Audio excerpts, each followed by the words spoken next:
Okey, bismillahirrahmanirrahim. Assalamualaikum warahmatullahi wabarakatuh dan salam sejahtera. Cikgu ucapkan dekat semua para pelajar yang masih menonton, yang masih belajar, yang masih ada dengan kita. Okey.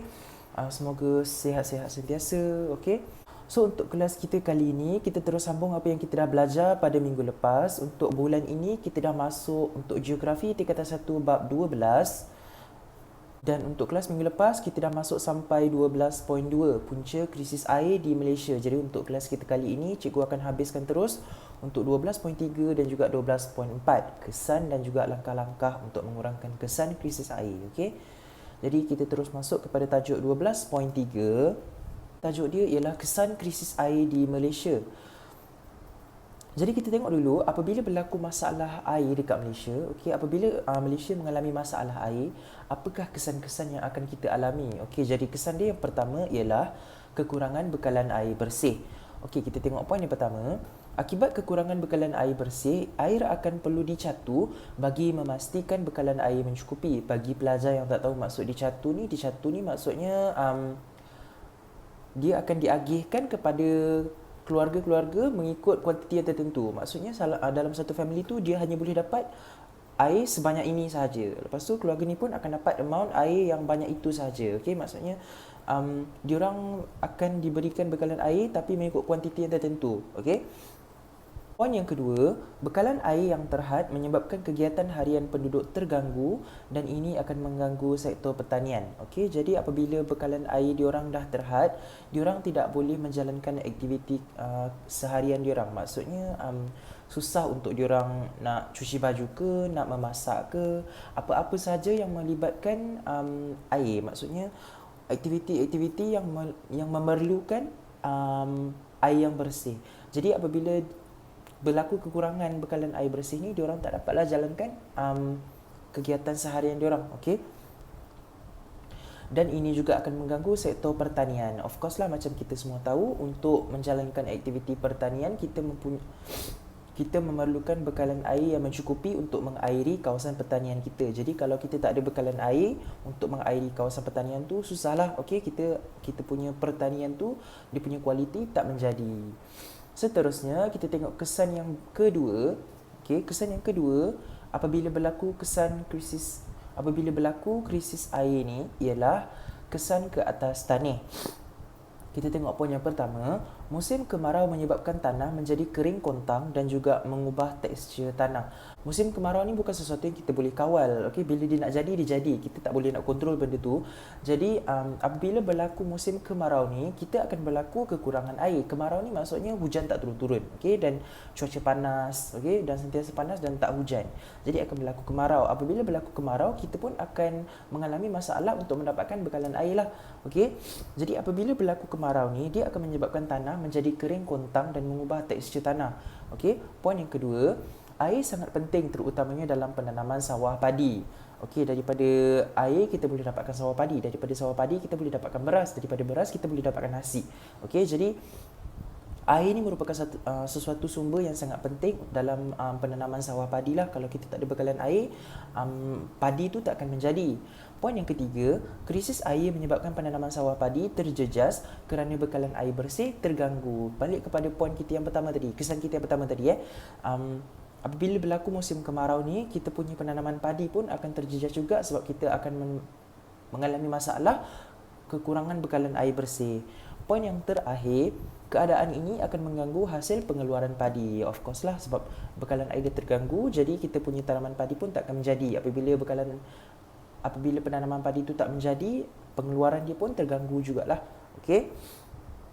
Jadi itu ialah kesan krisis air di Malaysia yang kedua. Kita beralih pula kepada kesan krisis air di Malaysia yang ketiga, iaitu kepupusan flora dan fauna. Okey, jadi untuk kepupusan flora dan fauna ni, kita tengok dulu poin yang pertama. Pencemaran air menyebabkan kepupusan flora dan fauna. Flora ialah tumbuh-tumbuhan lah dan fauna ialah haiwan, okey, hidupan. Jadi apabila berlaku pencemaran air ni dia akan memberikan kesan kepada tumbuh-tumbuhan dan juga hidupan juga. Okey, contoh sebab tumbuh-tumbuhan dia memerlukan air untuk menjalankan proses fotosintesis, iaitu proses di mana tumbuhan ni dia menghasilkan makanan untuk diri dia sendiri. Okey, jadi apabila berlaku pencemaran air ni, air itu dah tercemar, air itu dah ada toksik, okey, air itu dah kotor. Jadi tumbuh-tumbuhan ni dia apabila dia serap air itu ke dalam pokok, tumbuh-tumbuhan itu akan mati sebab air itu dah tercemar, air itu dah kotor, jadi tumbuhan tu akan mati. Sama juga macam haiwan, apabila air dah tercemar, terutama sekali haiwan yang memang hidup dalam air, okey, ikan ke, okey, udang ke, apa-apa saja haiwan yang hidup di dalam air, apabila air dah tercemar, ikan dan haiwan-haiwan yang ada dalam air ni, diorang yang akan kena efek dulu daripada pencemaran tu. Lepas tu, kalau haiwan-haiwan yang hidup dekat darat pula, dia akan datang dekat air tu untuk minum. Jadi apabila dia minum air yang dah tercemar, air yang dah beracun, dah bertoksik, haiwan itu pun akan mendapat kesan yang negatif juga. Mungkin boleh mati ke, kita tak tahu. Okey, jadi ini akan menyebabkan kepupusan lah haiwan-haiwan tu ataupun tumbuh-tumbuhan tu. Okey, jadi poin yang kedua, kepupusan flora dan fauna akan mengganggu ekosistem air dengan mengancam kehidupan manusia. Dan poin yang ketiga, pencemaran air juga boleh menyebabkan kesan buruk kepada hidupan akuatik. Macam yang Cuk beritahu tadilah. Okey, terutamanya haiwan-haiwan yang hidup dalam air ni. Okey, sebab air dah tercemar, jadi hidupan yang hidup dalam akuatik, dalam air pun diorang akan mati juga sebab air dah tercemar. Seterusnya, kita beralih pula kepada kesan yang keempat, iaitu kemudaratan kepada manusia. Okey, dia akan mendatangkan kesan negatif kepada manusia juga. Okey, krisis air ni. Yang pertama, pencemaran air menyebabkan penyebaran penyakit berjangkit. Nanti kita akan tengok penyakit berjangkit tu apa. Poin yang kedua, hal ini menyebabkan tahap kesihatan manusia terjejas. Okey, sebab penyakit dah berjangkit, jadi kesihatan kita pun akan terjejas lah. Poin yang ketiga, antara penyakit bawaan air ialah taun, demam kepialu dan juga leptospirosis. Okey, jadi ini ialah 3 contoh penyakit yang dibawa melalui air. Okey, dia bawaan air. Dia boleh berjangkit kepada manusia melalui air. Okey, taun, demam kepialu dan juga leptospirosis. Okey, leptospirosis ni atau nama lain dia kencing tikus. Dekat Malaysia dulu pernah kecoh pasal kes kencing tikus ni, dah ramai yang mati sebab kes ni. Okey, leptospirosis ni. Seterusnya kita beralih pula kepada 12.4. Okey, ini ialah 12.4. 12.4 ni ialah langkah untuk mengurangkan kesan krisis air. Okey, jadi apakah langkah-langkah yang kita boleh ambil untuk kurangkan kesan krisis air yang tadi tu, yang kita dah belajar 4 kesan tadi tu. Okey, jadi ini ialah langkah macam mana kita nak kurangkan kesan tu. Okey, so yang pertama apa yang kita boleh buat ialah pemeliharaan dan pemuliharaan kawasan tadahan hujan. So kita tengok penerangan dia yang pertama. Kawasan tadahan hujan terletak di kawasan hutan. Macam yang kita dah pernah belajar sebelum ni, macam Cikgu dah beritahu sebelum ni. Okey, kawasan hutan ni dia penting sebab dia digunakan sebagai kawasan untuk menadah hujan. Dia boleh digunakan dia boleh dijadikan tempat untuk tadah air hujan lah. Okey. Pengekalan kawasan tadahan hujan penting bagi memastikan sumber air yang selamat dan bersih. Poin yang terakhir, antara kawasan tadahan hujan ialah dekat padang terap di Kedah. Okey, dekat padang terap ni diorang ada jalankan aktiviti, diorang ada satu kawasan yang digunakan sebagai kawasan untuk menadah air hujan. Seterusnya, langkah yang kita boleh ambil ialah penguatkuasaan undang-undang. Okey, so kita tengok poin yang pertama. Undang-undang berkaitan pengekalan kawasan tadahan hujan penting agar kawasan hutan terus dipelihara. Okey, maksudnya kita wujudkan undang-undang untuk memelihara dan juga melindungi kawasan tadahan hujan kita. Sebab kalau pembalak-pembalak diorang masuk ke dalam hutan dan diorang tebang hutan sesuka hati tanpa ada undang-undang, tanpa ada syarat, hutan kita akan habislah. Maksudnya kita tak akan ada lagi kawasan untuk tadah air hujan. Okey, jadi kita kena ada undang-undang itulah supaya kawasan tadahan hujan kita, kawasan hutan kita terpelihara. Poin yang kedua, antara isu yang perlu dipantau ialah berkaitan dengan penebangan hutan yang tidak terkawal, macam cikgu cakap tadi. Maksudnya kita kena wujudkan undang-undang untuk mengawal aktiviti pembalakan. Nak membuat aktiviti pembalakan boleh, tapi make sure jalankan aktiviti pembalakan tu dekat tempat yang sesuai, okey, dan tidak melampau-lampau lah. Maksudnya habis sampai licin hutan tu, tak adalah. Okey, maksudnya boleh jalankan tapi secara sederhana dan tidak memudaratkan alam sekitar.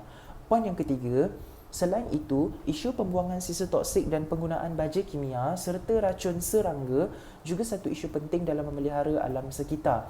Okey, pembuangan sisa toksik ni maksudnya daripada kilang-kilang ke, okey, diorang dah jalankan diorang punya proses dekat kilang tu semua, lepas tu sisa-sisa buangan toksik tu diorang alihkan ke sungai.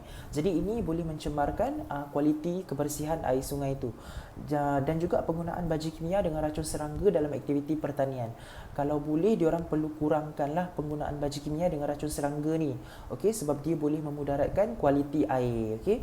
Poin yang terakhir, antara penguatkuasaan undang-undang yang telah diperkenalkan ialah Akta Suruhanjaya Perkhidmatan Air dan juga Akta Kualiti Alam Sekeliling 1974. Okey, ini merupakan salah satu undang-undang yang telah diwujudkan untuk menjaga kualiti air, menjaga kebersihan air. Okey. Seterusnya, langkah yang kita boleh ambil ialah rawatan air kumbahan. Okey, kita tengok poin yang pertama. Air kumbahan dirawat supaya boleh digunakan semula. Maksudnya air yang dah kotor, lepas tu kita proses semula dan kita rawat, kita boleh gunakan dia semula. Okey, maksudnya air tu dah bersih lah daripada air yang kotor tu. Lepas tu kita dah proses, kita dah rawat semua, kita dah buang benda-benda yang berbahaya, kita dah buang semua kekotoran-kekotoran yang ada dalam air tu. Lepas tu kita boleh gunakan semula air tu. Okey. Poin yang kedua, ianya diasingkan daripada bahan pepejal, dirawat, ditapis dan dilepaskan semula ke sungai. Okey, macam yang cikgu cakap tadi lah, diproses, dirawat, ditapis, okey, difilter semula air yang dah kotor tu, lepas tu dikeluarkan air yang bersih balik ke sungai. Proses merawat air kumbahan ini dilakukan oleh Indah Water Consortium. Okey, nama dia IWK, Indah Water Consortium. Okey, Indah Water Consortium ni lah yang banyak menjalankan aktiviti merawat air kumbahan ni. Langkah yang seterusnya ialah kita boleh meneroka air bawah tanah. Ini pun salah satu cara untuk kita mendapatkan bekalan air yang bersih. Okey, langkah untuk kurangkan kesan krisis air tu dengan cara meneroka air yang terdapat di bawah tanah. Okey, kita tengok poin yang pertama, penerokaan air bawah tanah masih belum meluas. Okey, penggunaannya di Malaysia merangkumi 3% sahaja. Jadi kita masih ada 97% bekalan air bawah tanah dekat Malaysia yang kita masih belum teroka, yang kita masih belum guna. Okey, jadi sangat-sangat banyak 97% tu yang masih kita belum guna. Poin yang kedua, air bawah tanah boleh diterokai sehingga 6 bilion meter padu setahun. Okey, jadi dengan adanya bekalan air bawah tanah ni, kita akan mendapat bekalan air yang bersih untuk kegunaan seharian kita lah. Poin yang ketiga, antara negeri yang telah melakukan penerokaan air bawah tanah ialah Kelantan dan juga Selangor. Dua negeri ni diorang banyak menjalankan aktiviti penerokaan air bawah tanah ni. Daripada dia biarkan je air bawah tanah tu tak berguna, baik diorang pakai dan diorang jadikan untuk bekalan untuk kegiatan seharian diorang. Seterusnya, langkah yang kita boleh ambil ialah kempen kesedaran terhadap alam sekitar. Okey. Poin yang pertama, masyarakat dan alam sekitar saling memerlukan. Maksudnya kita memerlukan alam sekitar pun perlukan kita juga. Sebab kita memerlukan alam sekitar, tanpa ada tumbuh-tumbuhan, macam mana kita nak dapatkan bekalan oksigen? Sebab yang macam kita semua tahu, apabila tumbuh-tumbuhan ni dia menjalankan proses fotosintesis, dia akan mengeluarkan oksigen. Dengan adanya oksigen tu kita boleh bernafas. Jadi kalau kita kekurangan tumbuh-tumbuhan, kita akan mengalami masalah kekurangan bekalan oksigen dekat muka bumi. Jadi susah untuk kita bernafas. Poin yang kedua, masyarakat perlu diberi kesedaran tentang pentingnya alam sekitar. Poin yang ketiga, kempen boleh dilakukan di sekolah melalui aktiviti kokurikulum, contohnya dengan penubuhan kelab alam sekitar. Macam dekat sekolah dulu, masa cikgu dekat sekolah dulu, diorang ada jalankan aktiviti kelab alam sekitar ni. Maksudnya dia bagi macam kesedaran untuk kita jaga alam sekitar kita. Okey, kenapa kita perlu jaga alam sekitar kita? Apa yang kita akan dapat kalau kita jaga alam sekitar kita? Okey. Dan poin yang terakhir, kempen ini bukan sahaja dilakukan oleh pihak kerajaan, malah turut melibatkan badan bukan kerajaan dan juga media massa. Maksudnya aktiviti penjagaan alam sekitar ni, kempen kesedaran alam sekitar ni bukan sahaja dijalankan oleh orang-orang kerajaan sahaja, tapi boleh juga dijalankan oleh sesiapa sahaja, termasuk badan bukan kerajaan dan juga media massa, untuk menerapkan kesedaran dekat masyarakat mengenai pentingnya menjaga alam sekitar kita ni. Jadi cikgu rasa sampai situ sahaja dulu untuk kelas kita bulan ini. Pada minggu hadapan, pelajar semua akan menduduki peperiksaan untuk bulan Jun pula. Jadi untuk kelas kita kali ini, untuk latihan yang cikgu nak pelajar semua buat, cikgu nak pelajar semua buka modul yang dah diberikan ini, okey. Dan cikgu nak pelajar semua buat latihan yang terdapat pada muka surat 10 ni.